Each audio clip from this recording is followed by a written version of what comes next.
I'd like to thank everybody for coming out today. I had a nice win last night against a non-conference opponent, a member of the Big South Conference in Longwood. Erica Burgess was great last night. Really attacked the basket, especially in the second half. Mariah Robinson shot the ball well from the perimeter.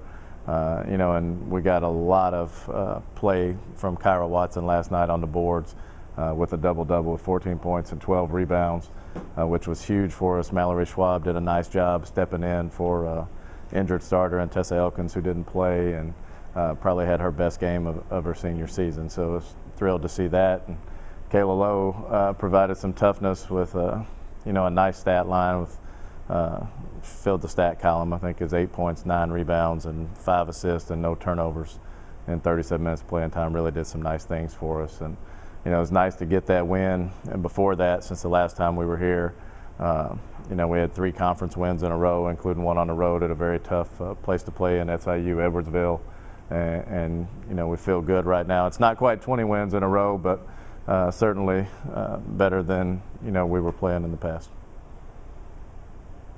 What's been determined? I've noticed the turnover totals have really improved a lot.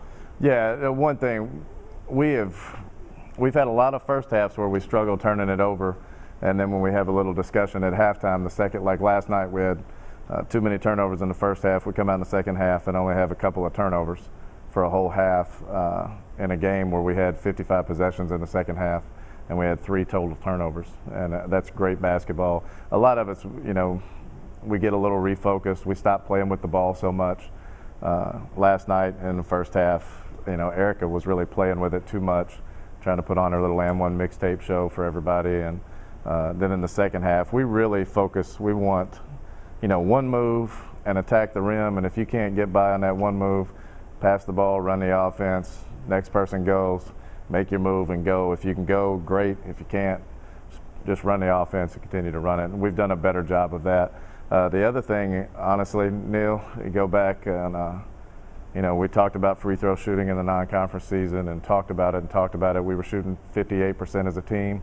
Now it's up almost 67%, and we're close to 80% in conference play. Erica Burgess is over about 90% in conference play, and that's really been a big difference for us, because when you can step to the free throw line and make free throws, you go back and plug in last night's total, and you go back and take one of those games from November, December, and you switch the free throws around, it's a completely different game going down the stretch. Instead of a 9-10 point lead that you're preserving, you're in a ball game that's a 1-possession game, and that completely changes how players feel.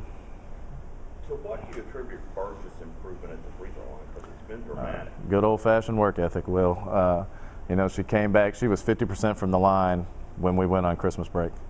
When she came back, we had a discussion. Of course, we had talked about it a lot, but I think that time away at home kind of got her refocused. She spent a lot of time working on her free throw shooting.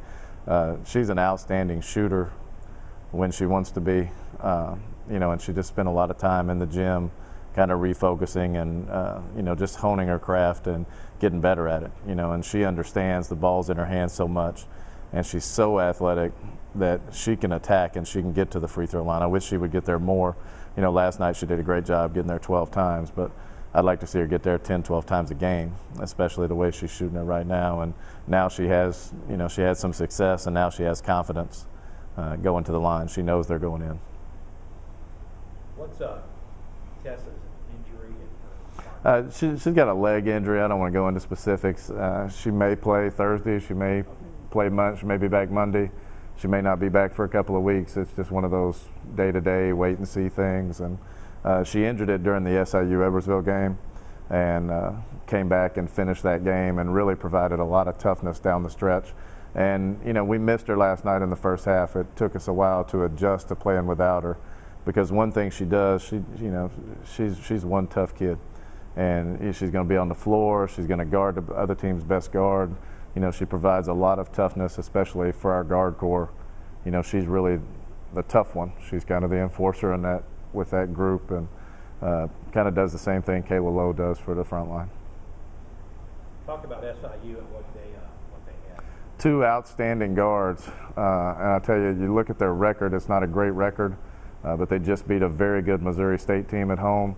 and then they lost a close game to an undefeated Wichita team, undefeated in their league. They played Northern Iowa to a 4-point game. Played Creighton tough recently. They have a couple of guards that are going to put up big numbers, and they shoot the three extremely well as a team. It's something that we're going to have to go into a hostile environment. They're going to have a good crowd. They get to the free throw line quite a bit, and we're going to have to be ready to be focused, play defense. The other thing we're going to have to do is take care of the basketball and attack the rim to get to the free throw line. No question.